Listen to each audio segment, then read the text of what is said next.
Welcome to another exciting episode of Stinkin, Thinkin with Robert and Chandra. I'm Robert. And I'm Chandra. And so we've been dating for 50 days now. Somewhere around that. And just a little recap now. I'm 55. And I'm 50. I actually just turned 55 this last Tuesday, so I had a wonderful birthday, the best birthday ever. I have a beautiful poster of my memories from Dodger Stadium from Chandra here. And I also have all the Sammy Hagar CDs of Van Halen in the car. It's in my six disc CD changer. Try to say that fast 5 times. But what we do on the podcast here. Oh, wait, did you say how old you were? Did Yes, I let you? You did? 50. Okay, you're 50. Oh my God, you're 50? Oh, just kidding. Anyway, so what we do on this podcast. Now, we're not relationship experts. When we get married, this will be my 5th marriage, and this will be your 3rd marriage. So don't think we know it all about relationships. We don't. However, we've learned some things, and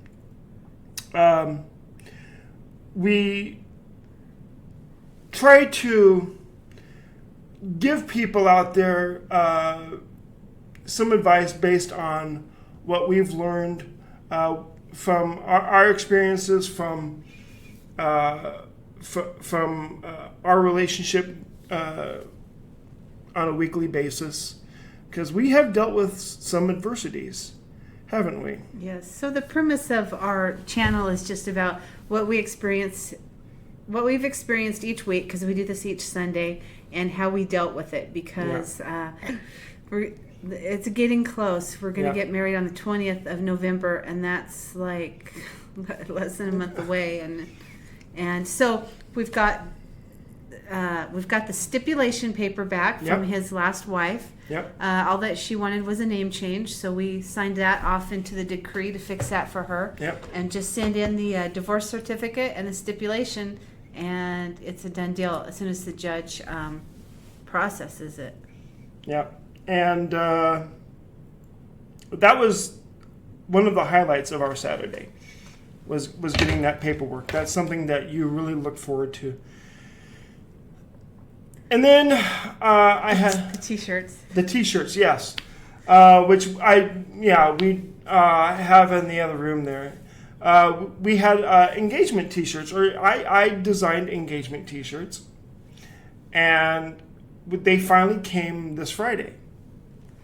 And if you haven't seen them, I have a YouTube channel called Dodger Man Games out there, so I put a little clip out there of it, and it's actually quite humorous, because I have this saying, like, you cannot make this up. Some of the weirdest things happen to me. I don't know if I have bad luck, because I have a beautiful woman by my side that I'm going to marry next month, so my luck can't be all that bad, but there are some things that happen where they don't happen to anybody else, I don't think. So when the T-shirts came, my T-shirt came out fine. It has Hainline 2023, my last name, or going to be our last name, and it's got a picture of us on the front, and on the back it's supposed to have Robert and Chandra with another picture of us on the back, and then it says True Love Forever on the bottom. When Chandra got her T-shirt, I'll let you explain it. So the front was fine. I held it up for the camera and looked at it, and I'd already seen the back. I turned it around, and it says Allegiance Healthcare and Healthcare and Hospice and palliative care or something like that. Palliative care. Yeah. I've never heard that term before. So I don't know what palliative care is, but we found the company online on their Facebook page, and I sent them the little clip, and they just think it's so funny. And they told me thank you for the free advertising. So Chandra actually had the idea of them actually buying our engagement rings or wedding rings. We should be their spokesman. Yeah. For their company now. Yeah. So we laughed that off. I mean, that was everyone on Facebook, and they just thought that was so funny. I have to get the T-shirt and show these guys. This is hilarious. Go ahead and get the T-shirt. So yeah, I posted it on my YouTube channel in its entirety. It's only like a 3-4 minute video maybe. So, and yeah, people just thought it was hilarious. So that happened, and I talked to customer service about it, and they were saying like, well, we'll have to take a look at it in two business days. So that's the front of it.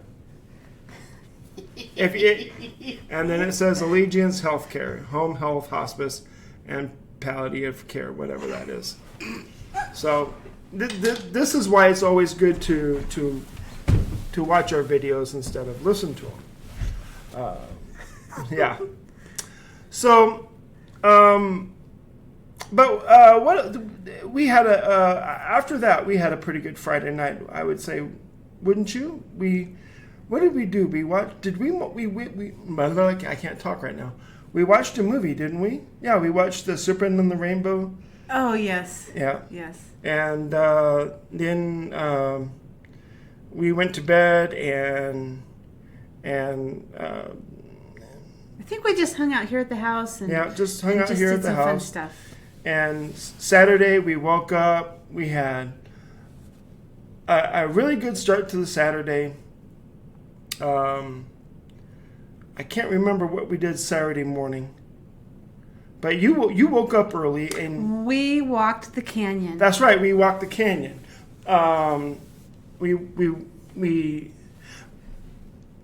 But we also had a little thing that happened before that.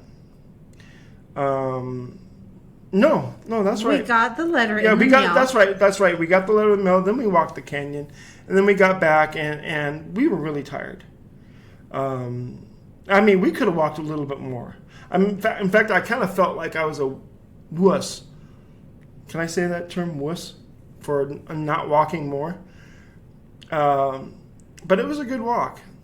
So let's get into the minor thing that happened before we get into the major thing that happened. Okay. Because the minor thing will get lost. Okay. Let's get to the minor thing. Okay. Do you want me to? No, you go ahead. Bobby got off soda, has lost some weight from it, so he's now on to sugar-free drinks. And so he's been drinking whatever brand we get from the store. Now he's on ICE, I-C-E, sparkling water. Yeah. So we went to Winco to get some. And I've been throwing out moldy food that's accumulated liquid in it, dried out food that the roommates have been leaving in the refrigerator. The refrigerator looks great now. Yeah. So on the top shelf, we put our eggs and his waters, and some waters on the other side so we had oh my god, this is so stupid. So anyway, now that I look back on it, it's so stupid. But on the top shelf, we put his waters from Walmart, we put our eggs, and then we put the waters from Winco. And we have like our bacon and stuff over in the freezer side. So he gets up in the morning and they are missing from the refrigerator. Well, I got up it was that night. I think it was like at 11 o'clock at night. I got up and I went to go get a drink. And I was like... there was like 10 of them in there. Yeah, there was like 10 of them, and they were all gone. And you were already on edge a little bit. And I was like, I don't know if I want to bring this up. I feel like it's got to come up eventually. So I'm just gonna bring it up now. it's like ripping off that Band-Aid. You just rip it off and get it over with. And yeah, you did not react very, very well. I mean, yeah.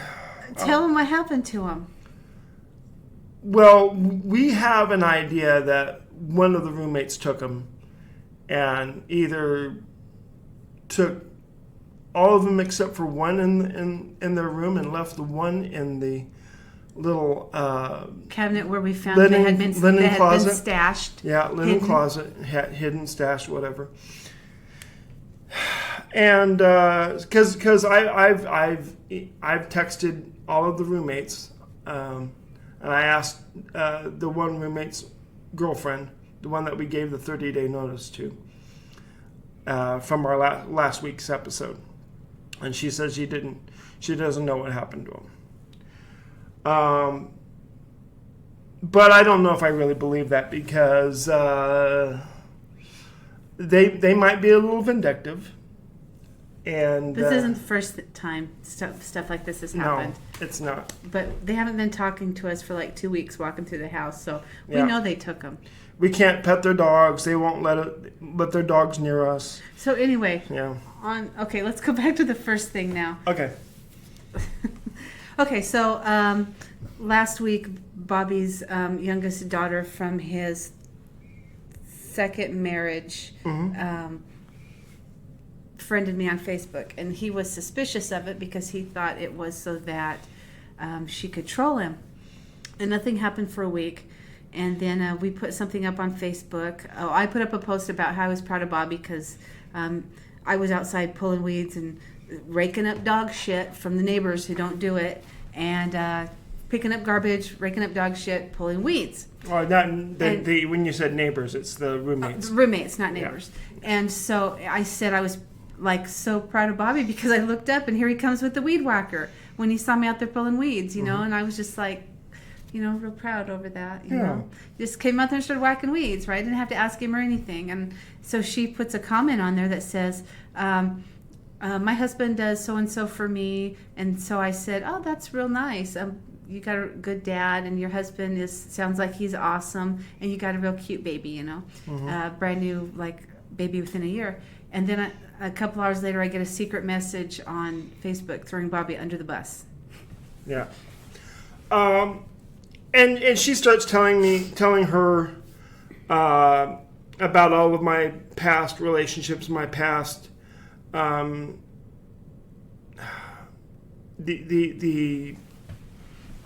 the here's where it gets hairy. So here's the deal. I have had children with women in other relationships, not planned. I am a very trusting person. When somebody tells me that they are on the pill and they are going to continue to use the pill. Now, some of you might say, hey, you should have protected yourself anyway. The pill is not always effective. You know what? You're right. And I should have. And that's my fault. However, I was just so trusting that, they were going to, continue on taking that pill. And I had one person who told me that they had cancer and I could feel a cyst in their abdominal area. So I believed them. That they were sterile and couldn't have kids. Well, they turned out pregnant. And I had another child from someone who got pregnant, and we were going to have a relationship. However, when their insurance company dropped them because they were pregnant, I was told to move out, and as I was staying with my parents at that time, they reconnected with their ex-boyfriend. So, which was, another slap in the face. But I was also told to stay away from that person and not to have a relationship with that. I signed over my parental rights, and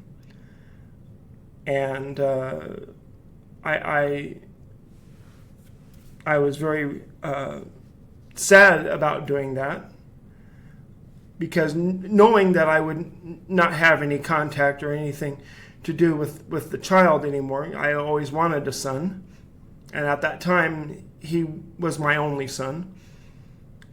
But I went and did it anyway because I felt it was the best thing for that child.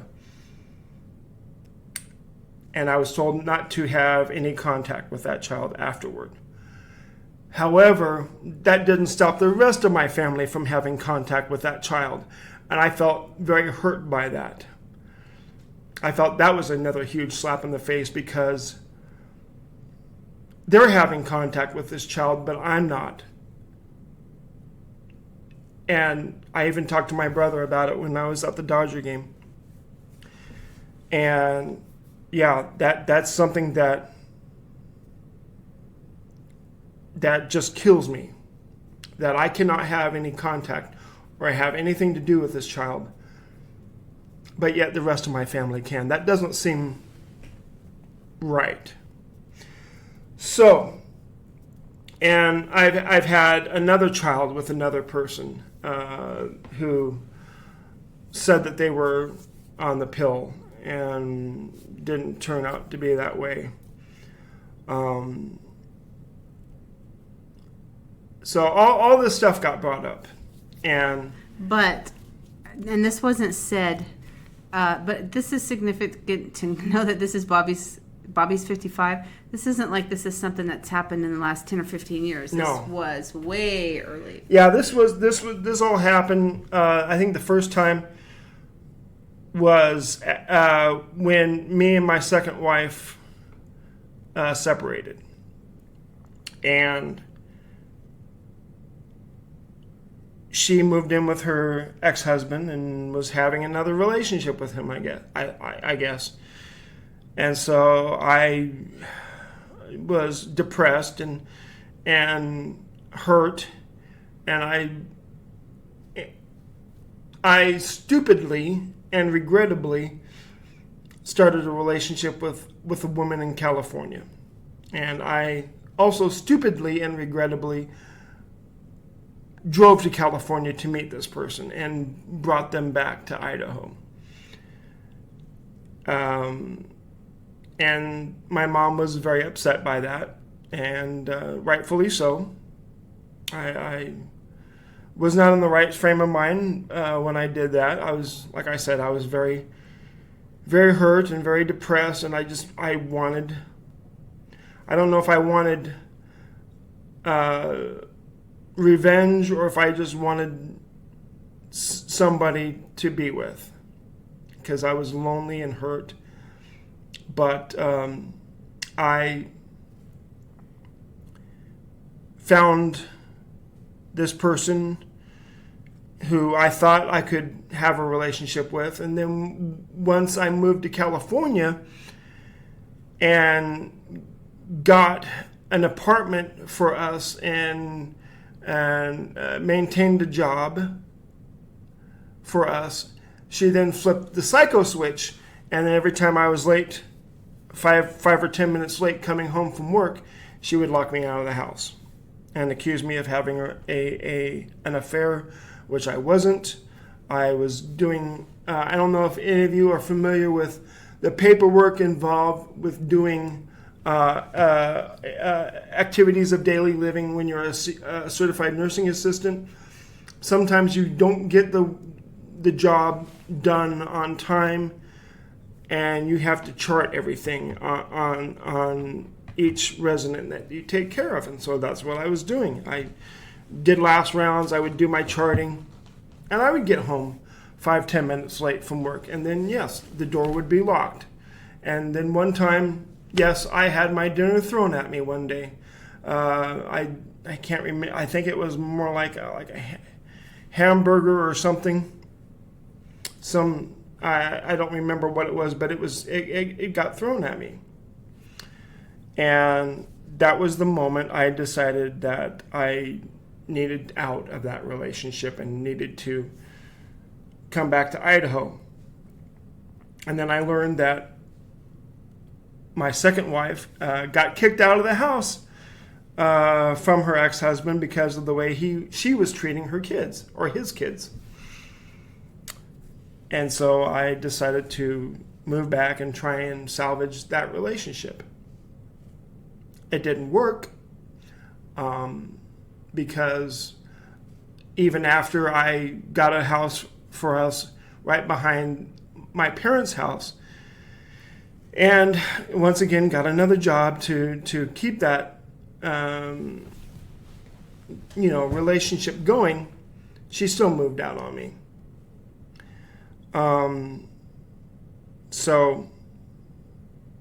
And then afterward, I find out that the woman in California was pregnant. So that was the first time. And like I said, it wasn't planned. She even told a coworker that she had stopped taking the pill to trap me into the relationship, so she could get pregnant and trap me, is basically what I'm trying to say. So, yes, it may have looked like I was just spreading my seed all over for, all these different women, but it was just, I don't want to call my children unfortunate circumstances, but it did not make my life easier, because it just, it was something that I just really wish I would have taken more thought and taken more precautions and used the appropriate protection. But now my daughter has come and tried to poison this relationship I have with Chandra and spread this negativity about me, and wonder why I won't have a relationship with her. The fact that you spread so much negativity about me and do not get my side of the story might be a good example of why I don't want a relationship. I do, trust me. I would love nothing more than to have a relationship with my daughters. But right now that is not possible because there is so much hurt, so much hate, and misinformation that's been put out. And I'm telling you what, forgiveness is powerful if you have it. You get rid of all of that negativity, all of those hurt feelings.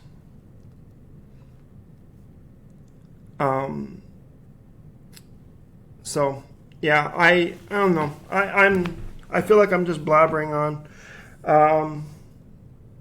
Okay, so let's move forward a little bit. So this is what happened to us. This is how it affected us. Yeah. I guess it didn't really bother me at first. The thing about, she had said, well, he has 8 kids. And then I asked him about it, and he's like, I do not have 8 kids. And so then, I questioned him about this, and I understood why he didn't tell me these things. And what did you tell me why you didn't tell me these things? I told you. I said, I have no idea. I've closed that section off, that part of my life off for so long because of the fact that And I've had to rebuild my life. And these girls would be the girls that his daughters are talking about would be like almost 30 years old. Yeah. I've had to rebuild my life almost from the ground up. I was homeless at one time. I didn't have I didn't have a car. I did not have a valid driver's license. It almost looked like I had no hope in the world. In fact, I called the Veterans Crisis Line one day, and I told them, I said, I am at the bottom. I don't know how I can get up. And they talked me through it a little bit. I'm not saying I was suicidal. Trust me, I've never ever thought of suicide in my life ever. But there was a time in my life where I did not see how I was going to get out of this pit of despair I was in. And I, by the grace of God, got out of it. And it's all about faith. It's all about not giving up. You just got to pick yourself up by the bootstraps because nobody else will. You got to take care of yourself. You can't expect anybody else to take care of you, and that's basically what I did. And I have a lot of people who have told me how proud I am for what I've overcome, for how far I've come. And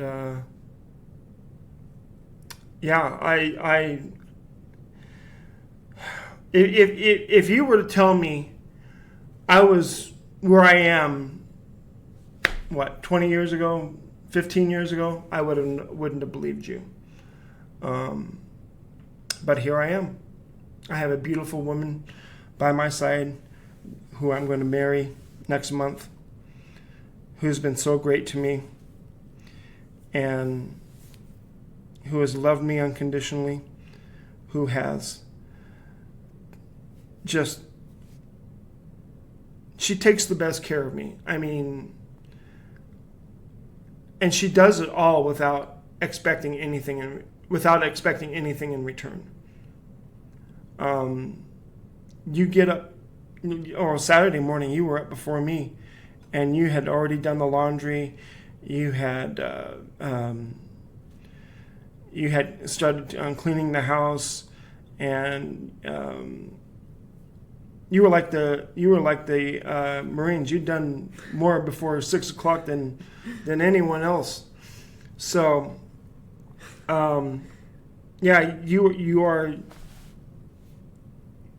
are the woman I've always wanted and never thought I would have.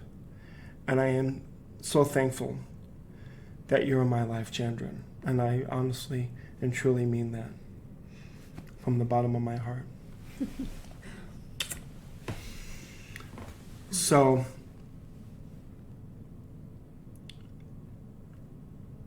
so these are all the things we went through this week, and how did we overcome it? Barely. Barely, like, because we both have trauma, life trauma. Yes. Yeah, I mean, things will come up that you think don't bother you. Like, Bobby has pictures and videos of his exes and stuff on Facebook and in his phone. And with other people, that would have bothered me before. But with him, it doesn't. And he even said something a couple of weeks ago, like, I need to go through and finally delete all this stuff and clean it out. And I'm like, whatever. And it didn't faze me. Yeah, I did that with Cindy. I took every one of her pictures off of Facebook. And for some reason, I didn't do that with Jamie.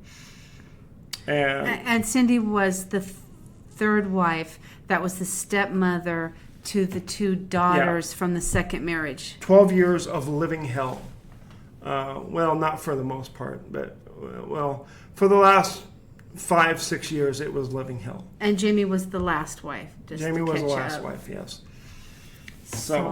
So yeah, as I was riled up about his daughter texting me, and I was really nice to her about saying, I understand where you're coming from.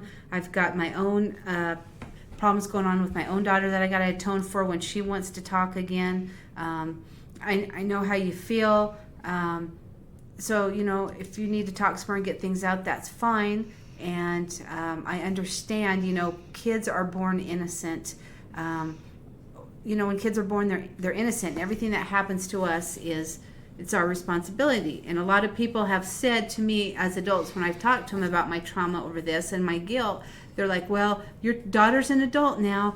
She has to make her own choices. And really in my mind, like, that doesn't cut it, because why does your kid have the life they have? It's because either you've nurtured them or you fucked them up. And I fucked my own kid up. So I know that when my kid is ready to come to me and either deal with a relationship or get on to me about it and get it out, I have to face it no matter what it is.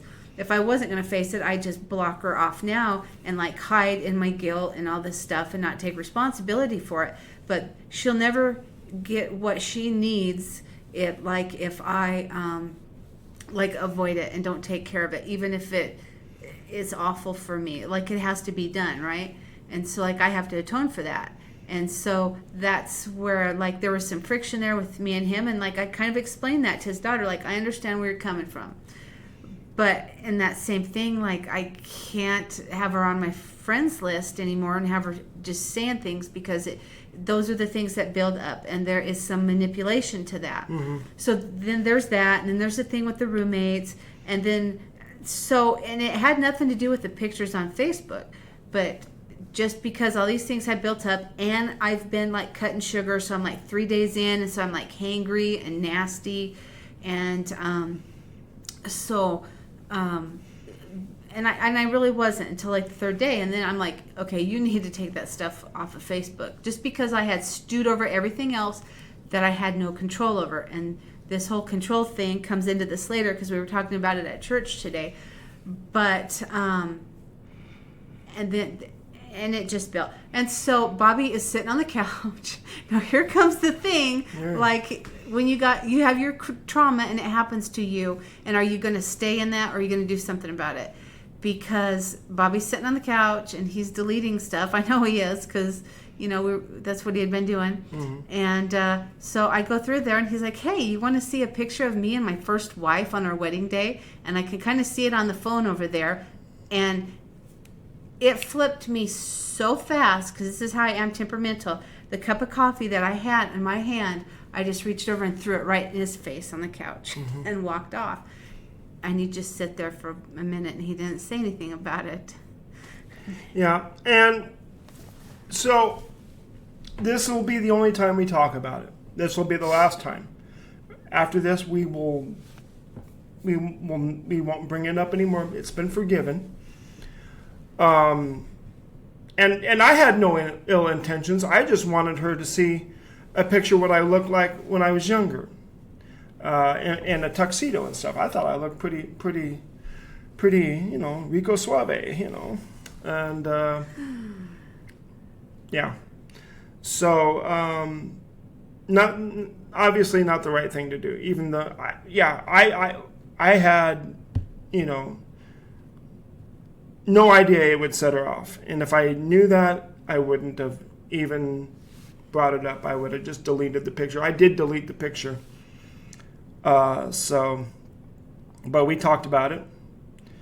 And I kept my cool. I kept my calm. And we talked about it. And I told her, I said, you've gone through some stuff. And I'm not like those other people that you had that experience with. However, I want to heal that hurt that you have in your heart. And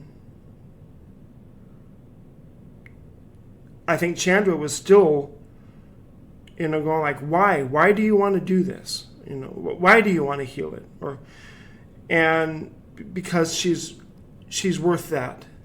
she's worth that investment of my time and of my life.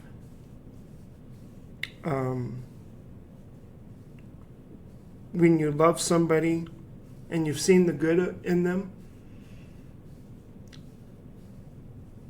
you know that's who they really are. They're not that person that they were for that brief second or two. So you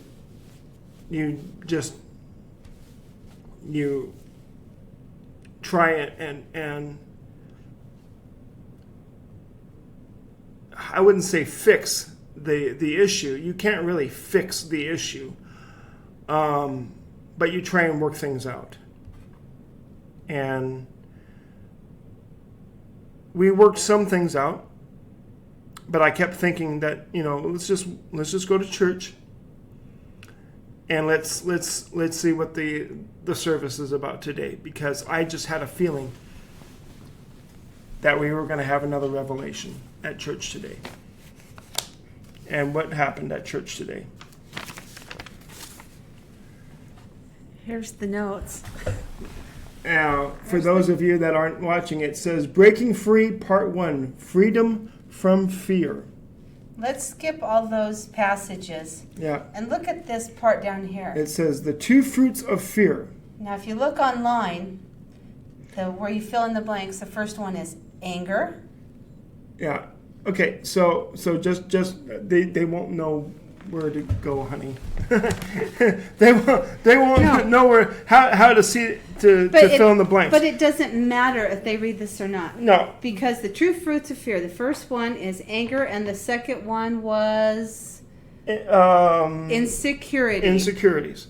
And now if we here's two passage or the Bible scriptures for you that bring that out. Judges chapter 6 verses 14 through 15, and this is the NIV. The Lord turned to him and said, "Go in the strength you have and save Israel out of Midian's hand. Am I not sending you?" "But Lord," Gideon asked, "how can I save Israel? My clan is the weakest in Manasseh, and I am the least in my family." And the second is James chapter 5, verse 16. "Therefore confess your sins to each other and pray for each other so that you may be healed." And so that goes along. Oops, sorry.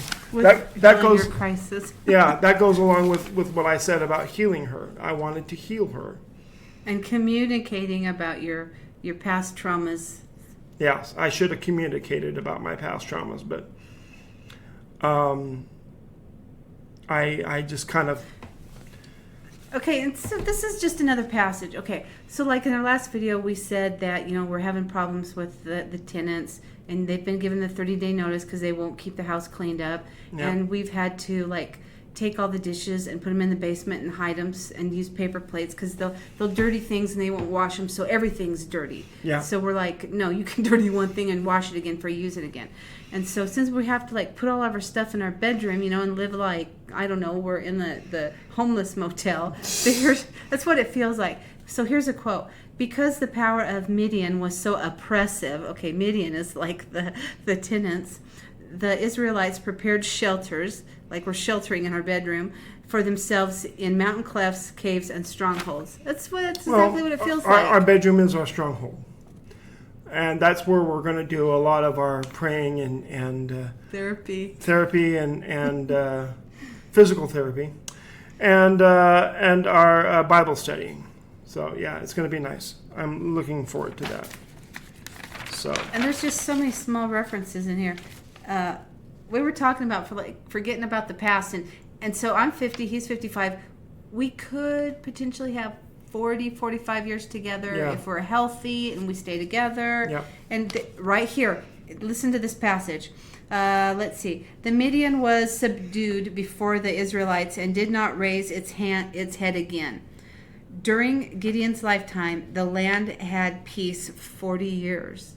Yeah, and that's from Judges chapter 8, verse 25. So. And then it talks about how to overcome fear with faith. And it was praying. Stand firm. Stand firm, pray, and then... don't believe the lies. Mm-hmm. Yeah. So, yeah. And the lies is just, his daughter, not giving me the whole story. Maybe she didn't know it. Who knows? I mean, you just don't have the whole story. And then you know what? God is so big and the devil is so little. Mm-hmm. And it's funny that Satan thinks that he can overcome the word of God, right? Because good always conquers evil, right? Yeah. And this little thing that he's trying to throw, it's a little petty thing, the waters. It's almost laughable. Yeah. Could you not have come up with something bigger? Yeah. Something bigger, more powerful? If they need water that much, sparkling flavored water that much, that they have to steal it from somebody else. But it's not about that. It's about drooling. trying to make a discontent over here. Yeah. Try to make us matter. Or maybe it makes them feel better. I don't know. But really, it's not about the thirst of the water. It's about power. It's about having the control in the house. Yeah. The water is a battle of who's going to control what in the house. Like, we're going to be dirty if we want to. We're not going to clean up after ourselves. And if we want to leave dirty, moldy food and stuff in the fridge that's rotten and slimy, we will, because you can't tell us what to do, or we'll just take your stuff. I mean, that's what it really is. It's a control issue. Yeah. So yeah. So that's what we've had to deal with, and it's just only going to make us stronger. So. And this is the funny part. Okay, this type of wall color is in the living room right through the coffee, and the coffee's running down the wall. Oh. It's just dripping all the way down. And Bobby's like, I ought to clean that up, or I said I ought to clean it up or something. And I said, you know what? No, I'm going to leave that coffee there as a reminder of why it's there. And you know what? That's the last coffee I'm going to drink. For two reasons, because that's the last cup of coffee that I threw in his face. That's just awful. Like if I can't manage coffee, if I'm not responsible enough to have coffee, I can't have it. But I've been trying to get over sugar addictions and stuff for a while. Now I see how little and insignificant it is when I made it such a big thing in my life. It's like, I'm done with it. Maybe that's why this happened. Yeah, I'm just done with it. I'm just thankful it wasn't scalding hot coffee. So, yeah. It was just kind of little on the warm side. So I'm ashamed of that. Don't worry. That's awful. But that's okay. Like I said, this will be the last time we talk about it. We're going to wipe the slate clean. Okay. You don't have to, worry about that ever coming up, because I love you too much to ever talk about that. But for people who have issues like where they snap because they have trauma, what are you going to do about that? I don't know, but at least maybe you need to tell your significant other about that you do that, because he said to me, he said, I'm not mad at you, but I don't think it's fair that you threw that in my face. Did you say fair? What did you? Oh, no. He said, I don't think I deserved it. Yeah. And I told him, I'm like, you're right. You didn't deserve it. You didn't deserve it at all. Like, I wouldn't have liked that either. But can't be doing that shit no more. The thing is, getting angry was not going to help the situation at all. I stayed calm. I sat there and I just was like, okay, all right, just calm down. And when I saw you go into the bedroom and start packing your bag, I was like, that's when I got to start saying something. That's when I need to de-escalate this. And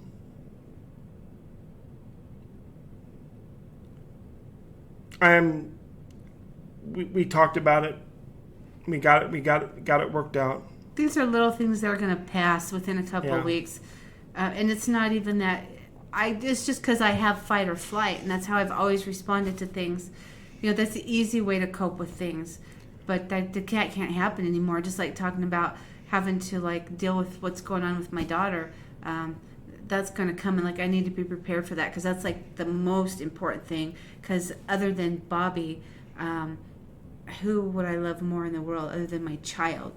More than any other relative or a spouse or anything. Yeah. So much stuff.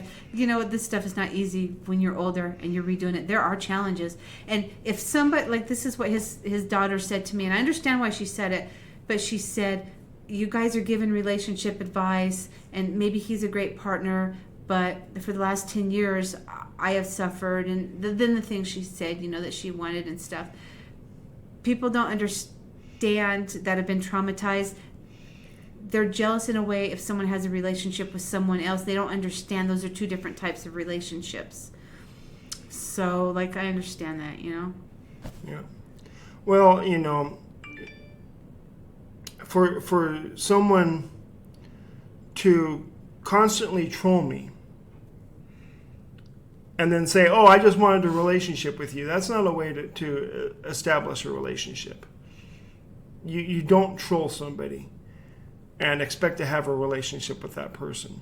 But children that are but we also realize that children that are traumatized, even when they grow up, they don't get over that, because that's when that feeling was imprinted on them when they were a kid, and their rational mind doesn't switch that over. Yeah. That's where that's where it probably won't ever be healed if the parent doesn't take the step to do it. Like, I'm not telling you what to do. I'm just saying that's how I see it.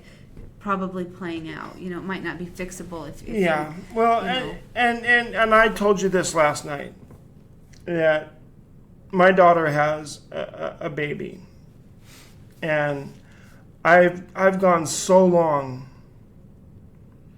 without having contact, without getting phone calls wishing me a happy Father's Day, without you know, wishing me a happy birthday.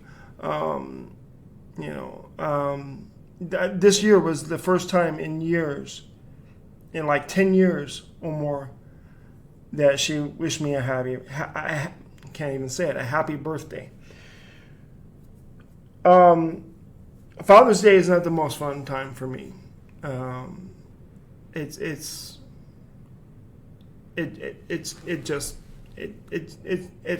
hurts and it sucks.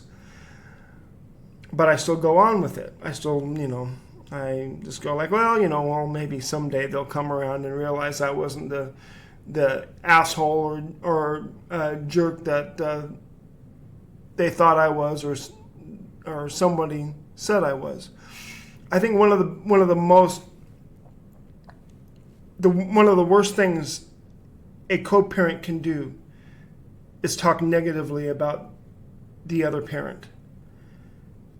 And that's what this person has done time and time again. They basically taught my children to disrespect me.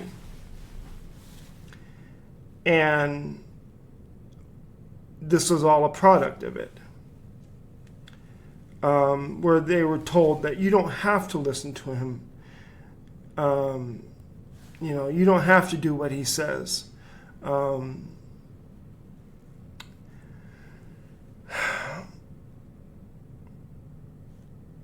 This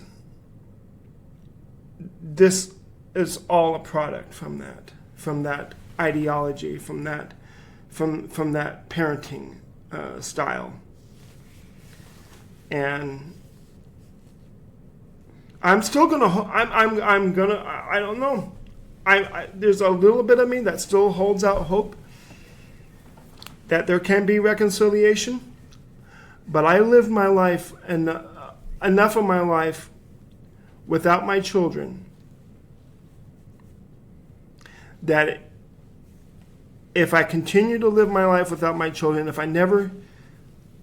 I am never able to see my grandchildren, I'll be okay. And that sucks to say, but it is really the honest truth. I will be okay. I have to be okay. I have no other choice than to be okay, because I can't control what somebody else does. There's just no way. I can't control somebody who cannot forgive me. I can't force somebody to forgive me. I can't force Lyft to stop sending me requests when I'm doing a podcast. So we've been through a lot this week, but we did come out on top because yes. we decided we were going to. We had those irrational moments, but in the rational moments, we're like, okay, wait a minute. We can identify what's going on, and we still refuse to let it interfere with what we want to achieve. Yeah. So this has been therapeutic for us, I think. We learned a lot this week. Yes, we have. That we can tell each other anything that yep. we think is even awful. I've told him things that I think is awful, and he's like, whatever. I've no biggie. I've heard worse. I mean, some of my life experiences where my third wife was almost going to break open the door with a hammer to get into the room, and I could see what looked like somebody else in her eyes, like a demon or somebody else. It wasn't her in those eyes. It was somebody else. And the rage and what she could have done to me had someone not been there to restrain her as she was holding that hammer. I've been through a lot. I've been through a lot worse. And I'm telling you, honey, there is nothing you can do that'll scare me away. I've seen it all. I've had scratches on my face, on my back. I've had my shirt ripped off of me.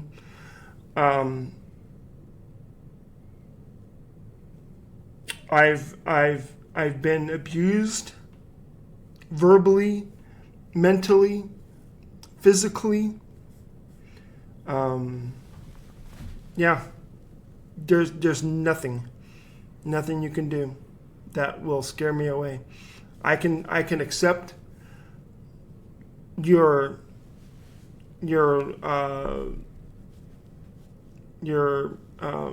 what do you call them, indiscretions, and trust that you will work on it and that you will be a better person because of it, just like I can work on mine indiscretions and be a better person after I resolve it, or can work on not having that indiscretion anymore. So, but let me tell you, that's all about having a relationship, having someone to go through things with you, and to grow with, and be a better person. I'm thinking it's probably even harder as you're older to go through starting a new relationship, because there's so much that can be used as ammo from the past, where people that are in their 20s, early 20s that start relationships, who can say anything against them at that time? Yeah.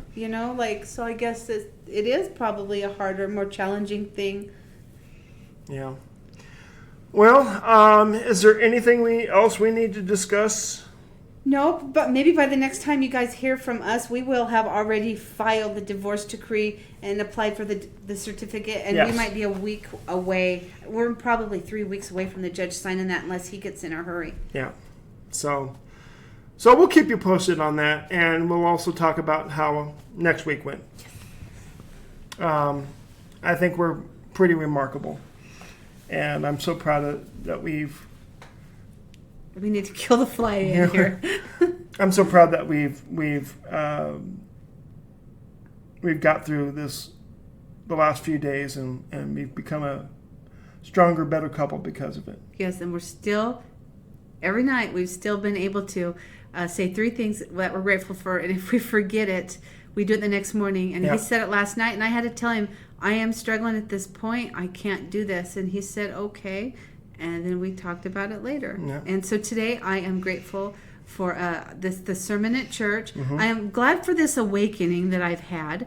And I'm grateful that this happened because it has made us stronger. It's kind of, I don't know, I kind of like getting married. Like, it's a scary thing. So it's nice to have hard things to like, things are going to happen after that. You're like, oh God, how am I going to handle that? But it's nice to see hard things come before you get married so that you can know, the other person can see how you can handle it and they can see who you really are. It's like going to bed without your makeup. Yeah. Or your eyebrows. I'm thankful for our faith that we can recognize when we're being attacked and can that we can go to church and have our eyes and our faith opened up and restored because of it.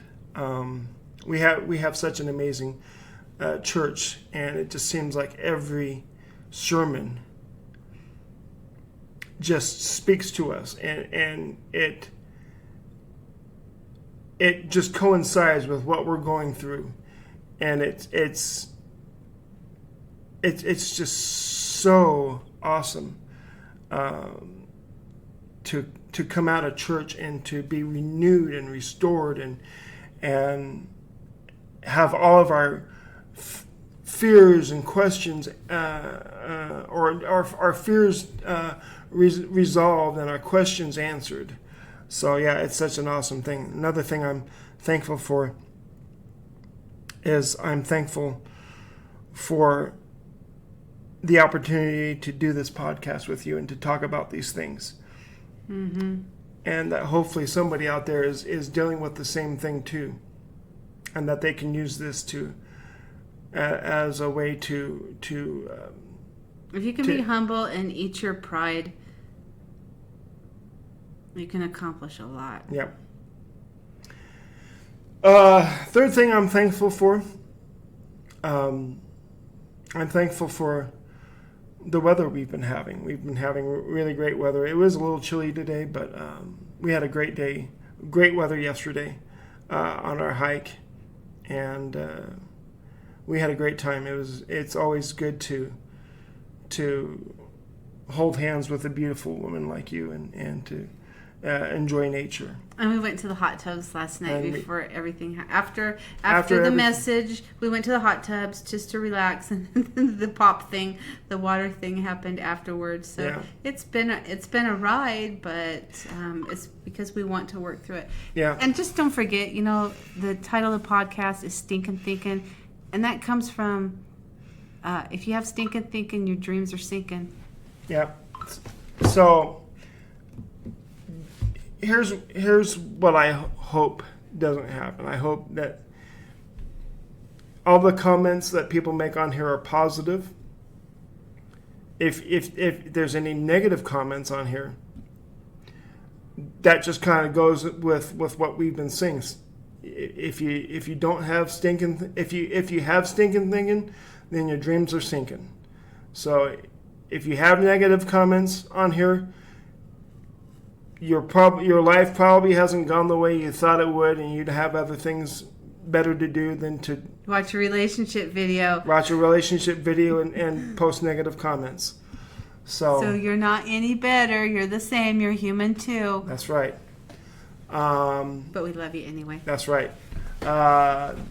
This is Robert and Chandra saying, God bless. We'll see you next week, and we hope your week is amazing. Thank you. Goodbye.